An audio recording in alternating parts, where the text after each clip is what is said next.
bibliothécaire. Si vous voulez un peu de surnaturel, vous êtes sur la bonne vidéo.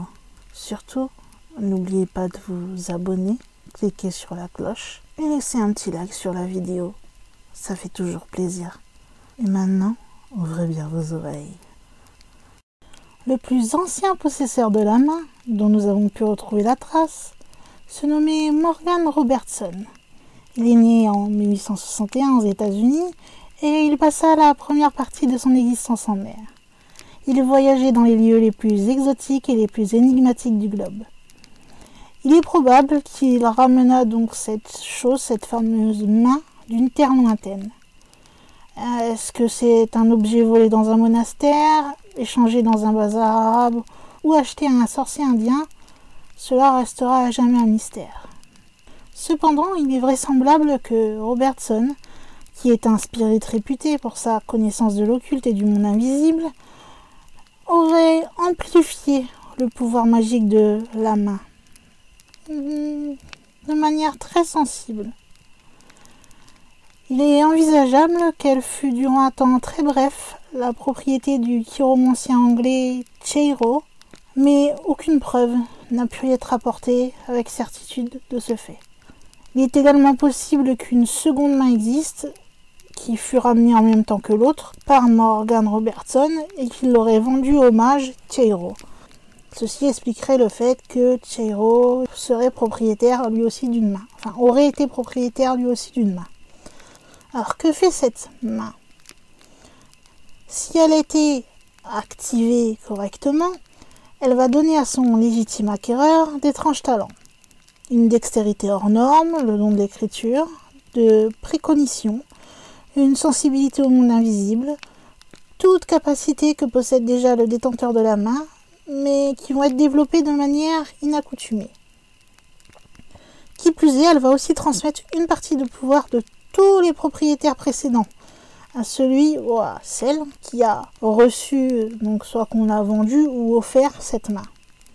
Inspiré par ce qu'il appelait son guide psychique, Morgan Robertson se mit à écrire des romans d'aventure en mer, de pirates et de naufrages, ce qui lui valut une certaine notoriété, mais pas assez à son goût, car la main possède un autre pouvoir. Elle peut réaliser un seul et unique souhait à celui à qui elle appartient. Il y a une règle cependant. Après avoir émis votre vœu, la main doit immédiatement être vendue, donnée ou échangée. Ensuite, le vœu peut se réaliser. Mais en échange, vous devez abandonner le talent pour le profit immédiat et souvent illusoire. Et ce n'est bien évidemment pas sans risque. En 1912, alors qu'il est âgé d'une cinquantaine d'années, Morgan Robertson va demander à la main qu'au moins un de ses romans passe à la postérité. Et la nuit du 14 au 15 avril 1912, Futility devint la plus curieuse nouvelle de tous les temps. Elle a été publiée en 1898 et elle prédisait de manière incroyablement exacte le naufrage du Titanic. La notoriété de Morgan Robertson avait coûté plus de 1500 vies humaines. Il mourut en 1915, le talent l'ayant quitté depuis. Entre-temps, bien sûr, dû à la fameuse règle, la main avait été revendue. Et cela à un jeune steward qui travaillait pour la White Star. Mais nous ne connaissons pas son nom. Il profitait de ses longues traversées en mer pour jouer au poker ou au gin rummy avec les passagers des transatlantiques. Et, comme par hasard, il se trouvait à bord du Titanic pour son voyage inaugural. Au cours du voyage, il va apprendre qu'un incendie s'est déclaré dans une des réserves de charbon du navire. Et cela depuis le départ du bateau. Et que cela risquait de le détruire. Pris de panique par l'idée, sachant que personne n'arrivait à maîtriser le feu, et ce malgré la lutte quotidienne de 12 hommes, il souhaita que celui-ci s'éteigne et activa donc la fameuse amulette et fit donc son vœu. Il ne profita donc pas longtemps des pouvoirs de la main. Selon la règle, il la revendit donc à un joueur de poker qui se trouvait à bord, et cela peu de temps avant que le Titanic ne heurte l'iceberg et ne sombre corps et biens. Malheureusement pour lui, le steward disparut avec le navire. Nous ne pouvons affirmer, mais nous pensons que ce fameux joueur était Alvin Clarence Thomas. Mais c'est à cette période que ce dernier entra en possession du fétiche. Par la suite, il devint l'un des plus célèbres joueurs de son temps, connu sous le pseudonyme de Titanic Thompson. Et il fut, entre autres choses, témoin du meurtre d'Arnold Rothstein en 1929. Il fit et défit des fortunes durant son existence, et il gagnait les paris les plus invraisemblables. Joueur de poker, tricheur, golfeur, parieur de l'impossible, remarquable tireur, il profita pleinement des pouvoirs de la main. Ambidextre, il pouvait distribuer les donnes de poker ou de blackjack qu'il voulait à qui il le désirait. Bien sûr, le secret fut bien gardé. On ne pense pas qu'il ait utilisé son droit de faire un vœu. Mais en 1970, vers la fin de son existence, et craignant peut-être la damnation, il va s'en débarrasser.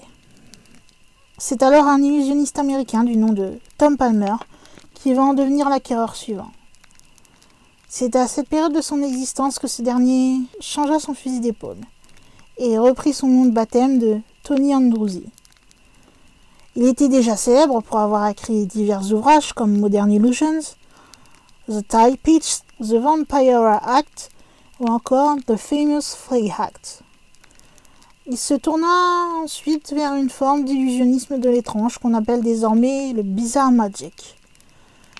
Il devint alors le promoteur de cette forme avancée de prestidigitation et son plus ardent défenseur au travers de la revue The New Invocation.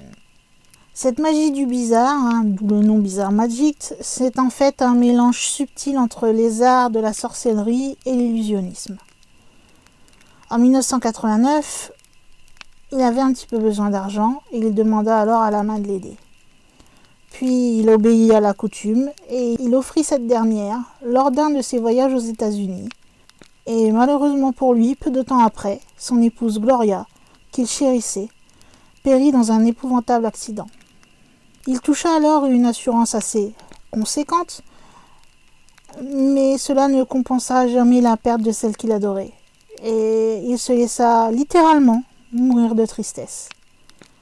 Il quitta ce monde le 22 décembre 1991, alors âgé de 66 ans. Je suis le gardien actuel du talisman. En décembre 1993, je gagnai la première place du tournoi de magie de close-up à Londres, une des plus prestigieuses compétitions européennes. Et peu de temps après mon premier ouvrage fut publié en Amérique, m'offrant ainsi une certaine notoriété. Mais j'avoue que chaque jour le pouvoir de la main devient de plus en plus pesant.